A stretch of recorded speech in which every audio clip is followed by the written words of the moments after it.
The format for this meeting is a film speaker meeting for prison TV and inmate tablets to carry the message of hope and recovery to incarcerated Arizona prison inmates. Please help welcome my friend Jimmy.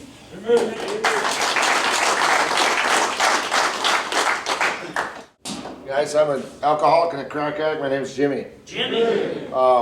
So, I didn't get a warning either, Dylan.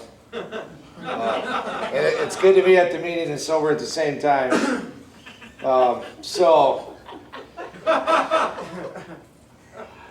People laugh when I say that sometimes, but that's a fact, right? Like, you know, I've been court ordered, whatever. You know, not at the meeting necessarily sober. Anyway, so Jay asked me to come down and speak. First of all, Dylan, you did a great job, man. Like literally, you know, it shows us that, you know what, length of time. A guy taught me a long time ago, like, length of time we want, right? Like, I don't want to keep coming in and out like I have. But we got a powerful message. You know, God gave us a powerful message at 9 days. I'll tell you my first experience with the steps, guys. This is what happened. It also relates to how I ended up in Phoenix, because I'm from Detroit, and about 20 years ago, a guy that used to be a pretty well-respected member of AA here, when I say used to be, he died. He died sober of cancer. His name was Paul Fisher. He was out in Detroit while I was using to speak at a convention, and I ended up where he was at the guy's house. And this is what happened. I'm going to tell you real quickly. This will qualify me, and then I'll go into what I'm doing now. Is I was out walking the streets of Detroit smoking crack, not knowing what I was going to do next. And it was winter time. It was cold there in the winter. It's 3 a.m. and I thought I was out of crack. I found out later I wasn't yet, but that'll come into play here in a minute. But I thought I was. And I walked by this building, and I'm like, what am I going to do? And I just stopped and I said a prayer, God help me. And he did, because I pushed that door and the door was open.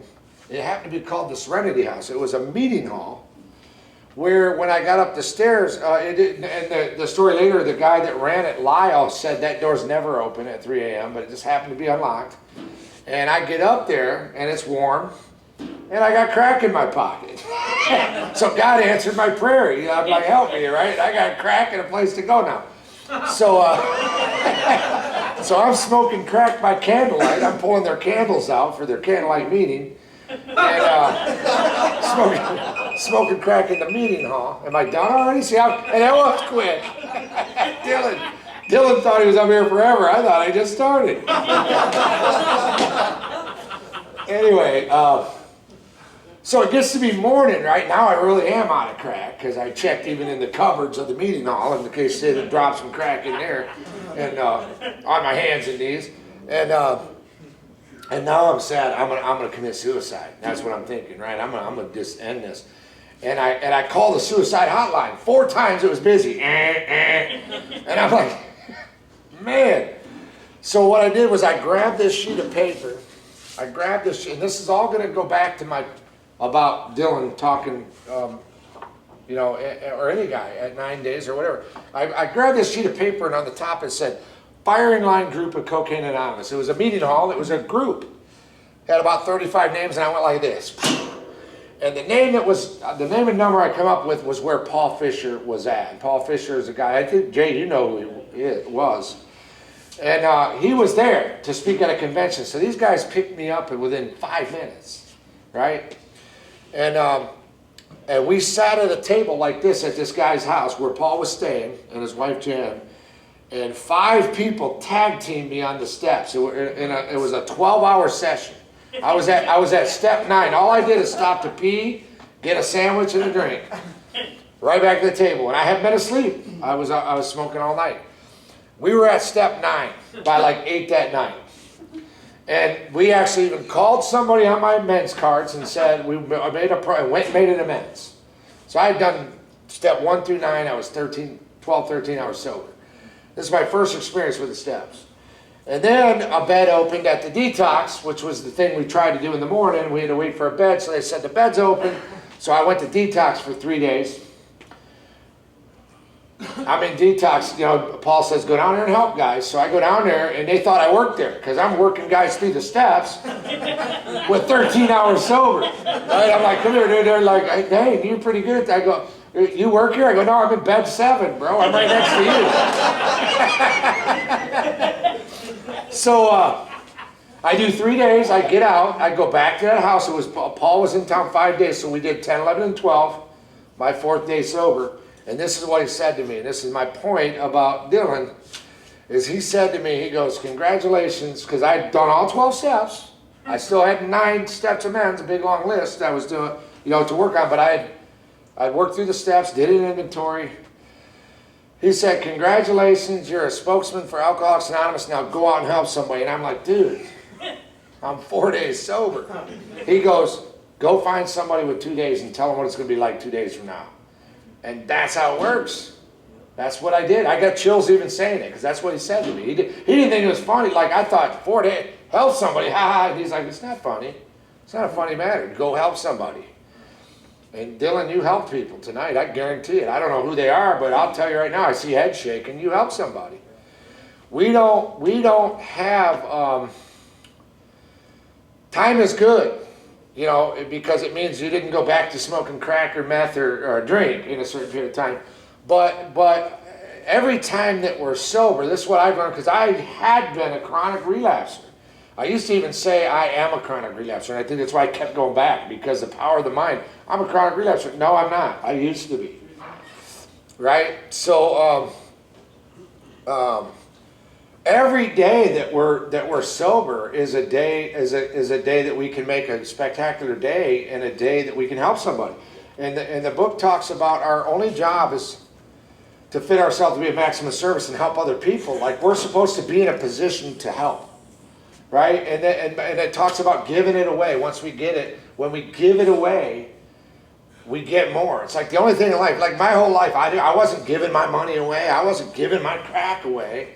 You know, I never gave away crack and got more. You know what I mean? Like, you know, that concept didn't work out there. You know, give it away to keep it. No, bro, I'm not giving it away. You know, but in this, that's how it works. Like, it's like you obtain it, so you go through the steps. You actually physically do steps. You write inventories. You get to God. You tell it to your sponsor. You know, you take your exact natures in 6 and 7 and find your defects, and then you go out and make amends and hit the pavement. You know, and then you go into 10, 11 where you're watching for things during the day. Then in 12 you go give it away, and that's how it comes coming back. You know, and I'm getting back into that, because I had a relapse too, like Dylan. I'm just coming up to close to 90 days.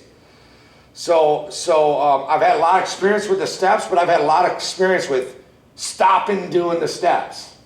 That's another thing I'm going to tell you that Paul taught me, is like, I have knowledge of that book, like a lot, like most, you know, guy had 20 years and I'd be neck. Matter of fact, I beat a guy. They had a game of Big Book. You guys are going to find this funny. They had a game of Big Book Jeopardy back in Detroit one year. I was my usual 6 or 8 days sober, and and this old guy from Toledo, Ohio, had like 41 years. And him and I were in the finals, right? And I'm like 6 days, he's 41 years. And I'm telling you, the only category I couldn't get was history of AA. That guy was nailing that. I was nailing everything else. I beat him. But there was a question in history of AA, and they go, what is blah, blah, blah? And Mel, this guy named Mel, he goes, what is, and gave the answer. And they go, wrong. And he goes, bull crap. When Bill and Bob and Lois and I were sitting around the table, like, this guy was in the beginning. And they stopped the game for like 15 minutes and went and fact checked with New York, and they came back and go, yep, Mel was right.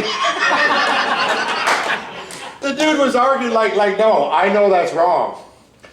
And I beat him because I knew the book, and yet I couldn't stay sober, because the book talks about self-knowledge. Knowledge is no good. Knowledge is power if I apply it, but knowledge is nothing if it's like this outlet. There's a lot of power in there, but if I don't plug something into it, it's just an outlet. There's nothing there, you know what I mean? And that was me. I was just an outlet, aimlessly walking around with nothing plugged into it. You know what I mean? You weren't going to get electrocuted near me.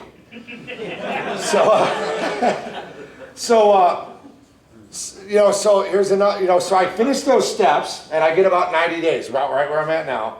And I was on fire. I'm walking around, I got a backpack, and I got my amends cards. We put them on cards, and that's what Paul taught me. Every amends, J. Dow, Ohm for a stereo, whatever I stole from him, And so I see a guy, Bill Dean, right? I'm on the street, and I see this guy. I got $104. I got $106 to my name in my pocket. And this guy was on my card. I owed him $100 for. I bought a car off him. He's a good friend of mine. I bought a car off him, and I got down. I still owed him $100. He let me do it on payments, and then I got loaded and didn't make. So I had him down. I was still building $100 for the car.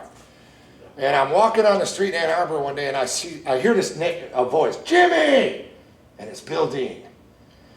And I didn't bat an eyelash. I went over. Bill gave him a hug, and I go, Bill, I owe you some amends. Do you have time to hear it? And he said, yeah. And so I said, I told him, I never paid you for the Rocket. We called the car the Rocket because it was an old white station wagon. Like, we're a bunch of dudes smoke weed and drink beer. And it went through three of our guys, in our crew. Like, Bill had it, then another guy had it, and then I had it. And I still owe you $100. He goes, oh, yeah, that. And I go, here it is, man. Boom. I tore him off $100. I had $6 left in my name. The point I'm getting at is the place I was with God from doing those steps and working with guys was I had no fear.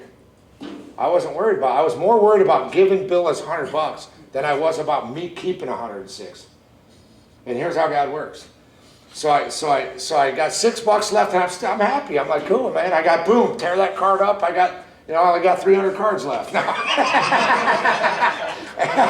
I got one out of the way.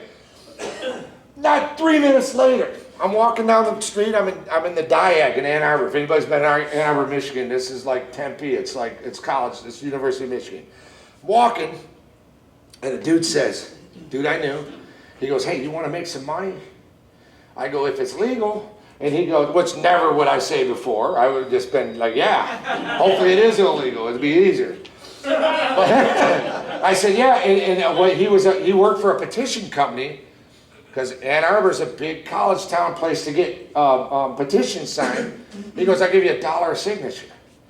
I'm like, oh yeah, this is right up my alley. And it was to get marijuana legalized on the ballot. This was years ago. And I'm like, so anyway, long story short, it's 5 hours later, I had like 470 signatures. So I do the steps. I got 106 to my name. I don't know what I'm going to do next, but I paid that amends, man. I didn't juggle with I got to be selfish. I had no financial insecurity going on that day. So I paid Bill Dean, and God put $450 in my hand by the end of the day. And I was able to pay rent and move, everything. So these are experiences I had by doing this work, by putting this type of work. Another thing was that during that same time, I had this guy. I was probably annoying more than I am now. I'm annoying anyway by nature, but I was kind of a crusade, which is annoying. But I was getting some people's attention. They're like, this dude, man, because where I come from, Phoenix is a place where we do big book sobriety, not in Detroit and Ann Arbor. They do Alano Club sobriety. You'll find out the difference later from your sponsor, but they don't do big book sobriety. So there were people getting attracted to what I was putting out of my mouth at 90 days, and this guy came up to me, Chris Jones, had 8 years. He goes, hey, will you sponsor me? And I go, you got 8 years? He goes, I don't care. Whatever you got going on, I want it. And I took Chris through the steps. I was 90 days sober. He was 8 years sober, and he called me his sponsor, and I still laughed about it. I got loaded because I told you guys earlier in my story, like I was good at stopping doing the work, which was I was going to get back to that point. I'll finish this story, get back to that point. Years later, Chris had 16 years now. He calls me one day. He goes, Jimmy, I got this, and this going on, man. He was suffering, right? And I go, who's your sponsor? Because I was smoking crack in my house. I'm smoking crack. Now, hold on, Chris. You know, and I come in, who's sponsoring us?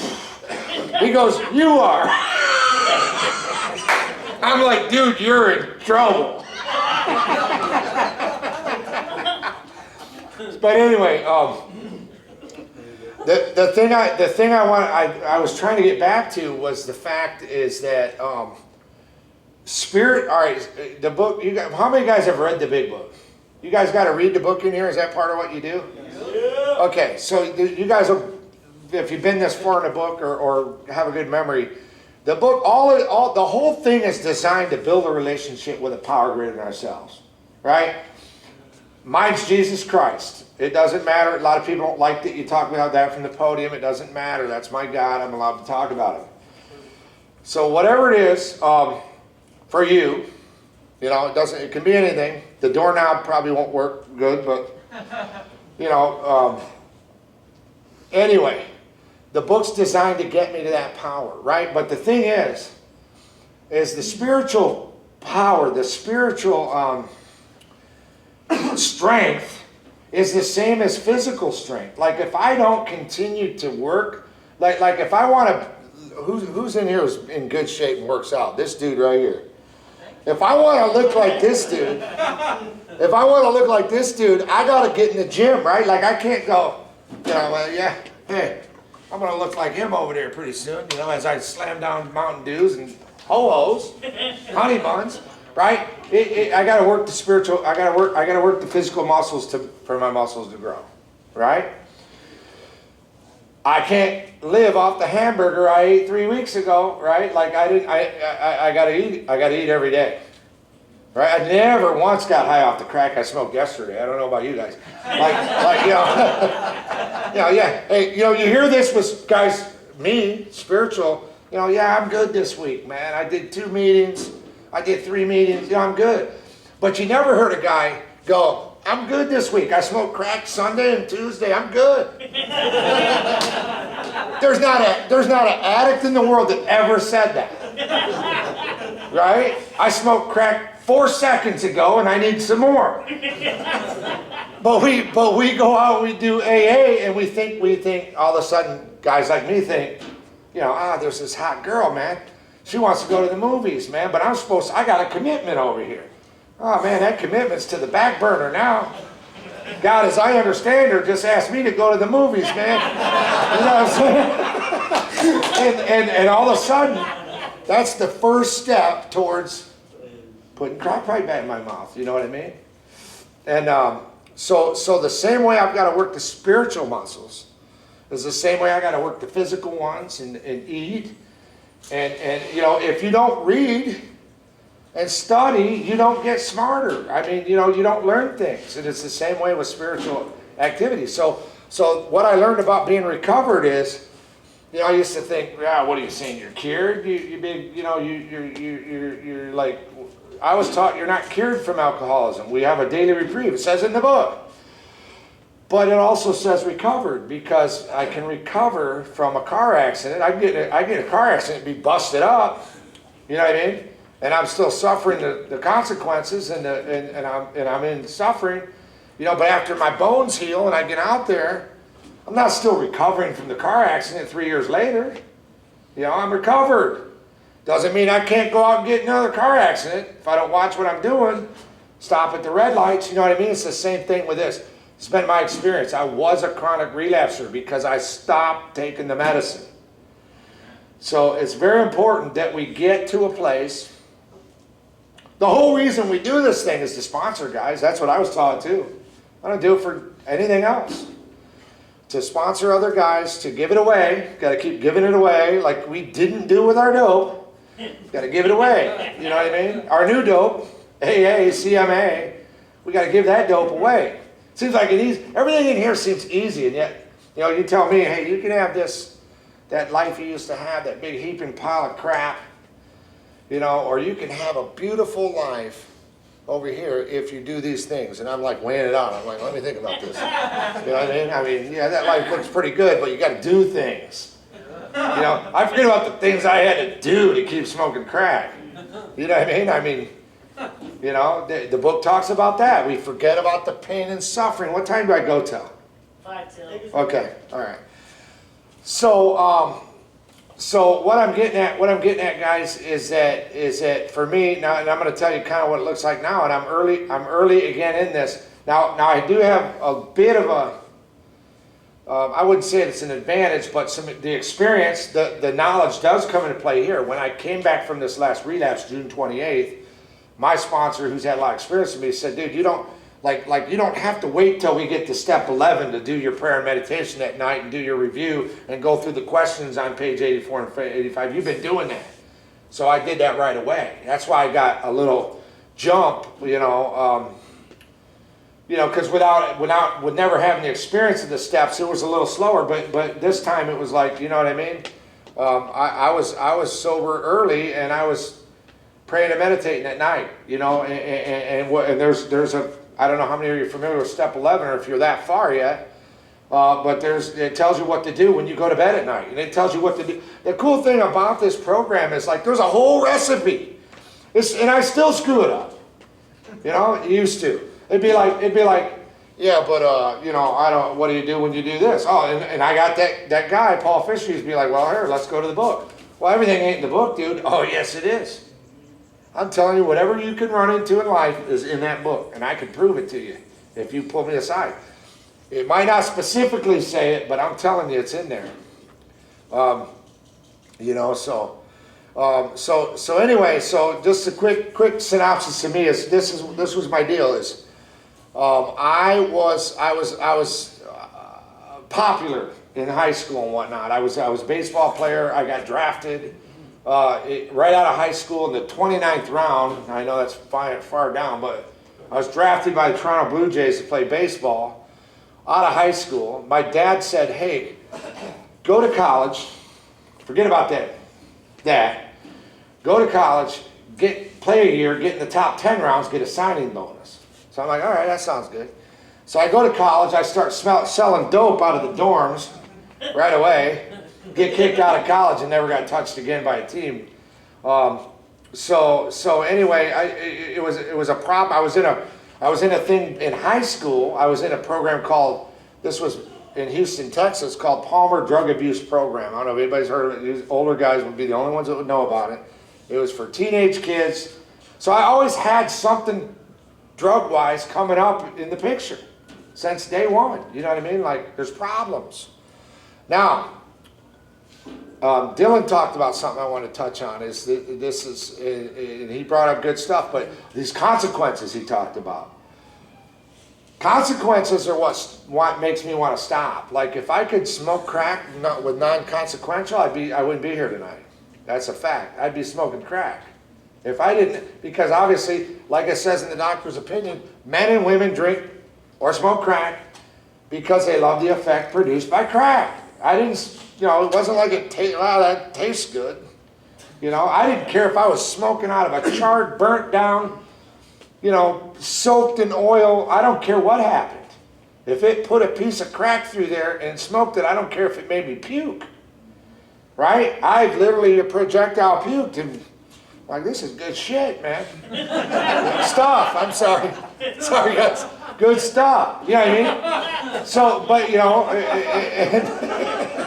oops. So we do it because of the effect, right? When we're alcoholic. But the consequences that he spoke about are real. But I want to touch on step one. The consequences have nothing to do with making me an addict, because I did 10 years in prison back in Michigan, and I was locked up with guys. There were guys in there, some non-addicts go to prison. Some non-addicts get DUIs. Or non-alcoholics. There's non-alcoholics that have gotten drunk one night, got a DUI, and said, oh man, that was a bad experience. I won't do that anymore. You know what I mean? I get a DUI and say, I ain't driving down Indian school anymore. The cops are terrible down there. You know what I mean? We don't react the same. You know what I mean? The consequences, so what I'm saying is some non-alcoholics get divorces. Some non-alcoholics, have stolen out of a store, whatever. All those things that he spoke about are real. But in the book, it's not what makes me an addict or an alcoholic, not the consequence. It's the utter inability to leave it alone once I have the necessity or wish. Okay, and I'm going to get to that right now. So what I mean by that is the phenomenon of craving, right? When you put alcohol in your body, or you put crack or crystal meth or heroin, whatever your thing is, or all of the above, do you crave more? It's that simple. Or do you drink like my aunt? Do you drink a couple sips of the wine with your thing up in the air, you know, and then go, ooh, I'm done with that. I'm starting to feel it. Yeah, that's when you slam it. You know, that's alcohol abuse, right? She's starting to feel it. She pushes it to the back burner. You know, with me, I put it in my body, I crave more. Right? And the book says the average or moderate drinker never experiences the phenomenon of craving. There's the only question I have to ask myself to find out with each drug I can do it. Am I an addict to this? Do I put it in my body and crave more? Maybe not every time, but the book says they never crave more. So if I put it in my body 4 times and crave it, but 6 times I don't, am I an alcoholic? According to the book, yes. So an alcoholic doesn't have to drink every day. You know, I was a crack smoker for 30 years. I'm going to tell you guys this story, and this will get right to the end. This is the story. All right, I've had people that thought I wasn't an addict, but I knew I was, because I was a crack smoker that smoked 3-4 times a month for almost 30 years. I kept a business, I kept a home, I kept cars, I kept money in the bank, but I had my biological clock would tick. It would be crack 30 on like the second Tuesday. The second Tuesday, you know, it's time. And I would feel it, and I'd be like, it's time. Sweetheart, I will be home in 4 days. And you know what I mean? And I'd set everything up so that I could have a 2 or 3 or 4 day run. And then I'd be done for sometimes 3 months, sometimes 3 weeks. So I knew that I was suffering from, but a lot of people around me were like, dude, because a lot of people use differently. A lot of people go out and they use like I did in the end, which I'm going to get to, is that they go out and they just go to the bitter end, right? But I don't know why I did like that or did like that, but the point is, what the book taught me was, when I put it in my body, I craved more. Right? So I could stop putting crack in my body, like say I ran out and then I went to sleep and then all of a sudden I don't have crack in my body. I could go 3 weeks and work and build up a life because it wasn't in my body. But the minute it went in my body, it didn't matter what was coming down the pike next. It didn't matter. I walked off a job once. I thought I could just hit a little cracky poo behind the press. I used to run a printing press, right? I'm just going to hit a little bit.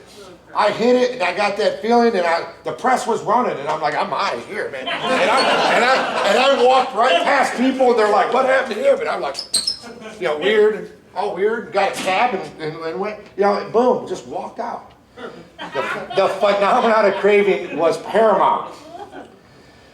So I get to this place. I've got 3 sons, guys. I got a 36-year-old, a 27-year-old, and a 5-year-old. So I got a kid from every decade, the 80s, 90s, and the 2000s. So a lot of, you know, and a lot of people think, well, that's pretty good planning. No, it's just I only get laid once every 12 years.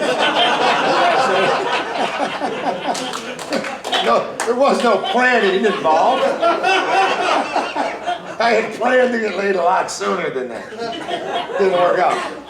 But anyway, so my 36 and 27-year-olds, you know, I was in their life, but in and out. I did prison time and I did a lot of drug time, but I was there, and you know, it was like I told you, I kept things going, but I was an addict and I did some time, and so it was in and out. Well, their moms were not addicts. They're all 3 have different moms. Their moms weren't addicts, so all the time that I fell off, they were able to hold it together. My 5-year-old comes along, because I'm a lot older, and I found a girl that was a lot younger, and we have a baby, and she's an addict, a heroin addict. Couldn't hold it together like the other 2 did. And I still had that biological crack 30 on Tuesdays, every other second Tuesday of the month going. So he was born on methadone because she was a heroin addict. CPS is involved right away, and I'm telling CPS, because I'm 50 with a baby, And I'm like, yeah, I smoke crack a couple times a month. Man, I mean, what's the problem, Your Honor? You've been to my house. I got a beautiful home. I got a business and car. You know, the baby has everything it needs. You know, and I've raised 2 boys. They've been in the courtroom saying, our dad's the best. But every now and then I gotta smoke some crack, don't you, Your Honor? I mean, you work a hard, stressful job. Don't you need a little pull every now and then, bro? You know, most of us do. But they're like, no, that's how it works. You gotta be sober to keep this son. Now, I love my boys, man. I love them. I got a grandson, too. He's 6. He's 1 year older than my youngest son. He pulls him, come on, Uncle Jack, and drives him, because he's bigger than his Uncle Jack. His Uncle Jack was born an uncle. But anyway, and I'll end it with this. This is, he was born an uncle. He was Uncle Jack the minute he came out of there. I'm going to end it with this. I'm going to tell you guys the benefit. I've told you a little bit about this, everything. This is what can happen if you have a problem going on that you think is insurmountable. We all have those. When we end up in a place like this, we probably have some stuff we think we just might not make it through. Does anybody have that feeling? Okay. So, it'll just take 2 minutes, man. I'll be done right on time, baby. So, the judge is like, Mr. Cannon. That's my last name. He was talking to me. He said, you have to not smoke crack, or we're going to take this son. Now, I love my boys. That's where I was going. My grandson, this is my pride. I fly to Michigan 12 times a year, every 4th or 5th week to see my sons and my grandson, or bring them out here. Like, I'm not the absent father. I'm a dude like a mom. I mean, I'm bond with my boys. I hold the bottle and we lock eyes, and I'm like, yeah, I'm here. I'm here until crack 30, you know, but I'm right here. But that 5-year-old, they say, he was not 5 then, he was a baby. They said, if you don't stop smoking crack, we're going to take him. And I just couldn't believe it was possible. I'm like, my boys are in court going, my dad's the best. He takes us to games, and he's there for us, you know. Sometimes we could steal his weed, you know, because they were older. They didn't really say that, but that's what they were probably thinking. But, you know, so I couldn't do it. This is the utter inability to leave it alone. I love Jackson more than anything on earth. And they told me, dude, we are going to take your son. And they took him, right? And then they said, we're taking him, and you can get sober and get him back. And I couldn't do it. And then they said, we're going to have a court date, and we're going to sever your rights, and your son will be adopted by another family, and he'll be gone. And I couldn't do it. I couldn't fucking do it. I'm sorry. I'm sorry, guys. I couldn't do it. And so they took him. This is what happened. I get down there, they call me in, and I knew it, so I didn't bring him. I let my friend watch him, and they go, where's Jack? When I got down to the office, and I go, he's with a babysitter. Why? What's up? And they go, well, we're removing him. You got to go get him. And I go, I'm not going to get my son to bring him to you. We'll be Jose and Felipe Hernandez by the end of the night in Nicaragua. we're not bringing my son to you. But I had to. I did, because I thought about it like I couldn't let him live on the run. So you talk about a drive to go home and get your baby, two-year-old baby, and bring him back and say, here. And then they severed my rights. They had a court date, and that was it. And that's when I went off the deep end. I went on an 11-month run of everyday crack. And here I'm going to end with this. Is that boy, they took him out of my life. And I got sober, and I started writing the lady that adopted my son over Facebook. All I knew was she had a Facebook account that said foster parent. And I wrote her, and I said, how's he doing? And this went on for a year. And, you know, how's he doing? Do you need anything? I'm sober. I've been going to meetings. And we built a relationship until one day she told her husband. They'd had 33 kids over the years, 66 parents. And Adam's never met one of them. And she said, you better meet this guy. I don't think he's going away. And so they let me in their life. And slowly, I start getting pictures of him, and then videos, and now I'm part of the family. I'm going to end with this. I wanted to make it a little more dramatic, but we're out of time. So the bottom line is Adam adopted my son. He's my best friend to this day. We are best buddies. I'm part of their family. They have 5 kids that are adopted and 1 that's biological. They have 6 kids. 5 are adopted. And they're like they're all my kids. Like they're like they have 2 dads. They say, like, people think me and Adam are gay sometimes. You know, we have 2 dads. And I'm over there at the house, and they have a 7-month-old baby, and they leave me with a baby. This is a dude they took the child from. They'll leave me with a baby. You know, and my son's like, you know, we pray every night. If he goes to bed and I'm at a meeting, I sat in a car and prayed with him before he went to bed on video. And January the 18th of this year, and I'm going to end, I swear I've been saying it, I got baptized at my church, Pure Heart Church. And Adam baptized me. I said, they're Christian people that adopted my son. And God saw different than me being out of his life. And so I said, Adam, why don't you baptize me? And he goes, I'm not qualified for that. And I go, yeah, you are. All you got to do is dump me under the water. You do it in the pool every weekend. And so Jack now has a video of his dad baptizing his dad. And so I'm going to end it by saying this, is that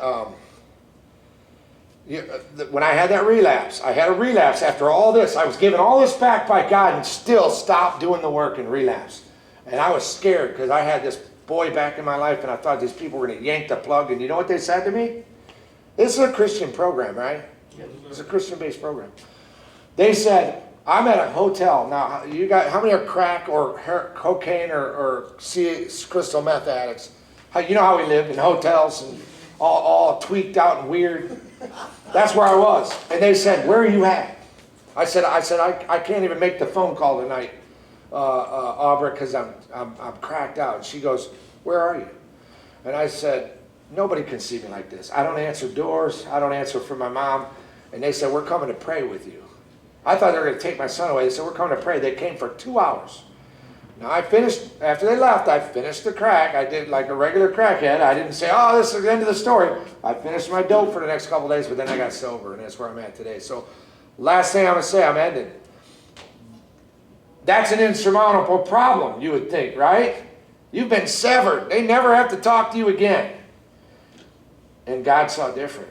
I work for a powerful God. God saw different. God knows my heart. And God knew what was best for Jack, get him away from this dude, but Jack needs that dude's love at the same time, so we're going to make a way for it to work. God knows what he's doing. And God knows what he's doing in your guys' life. There's a plan somewhere that could be like the Jack story going on in your life. There is for every one of you. You just don't know what it is until that day.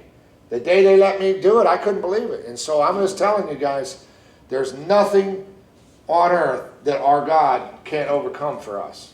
Thank you.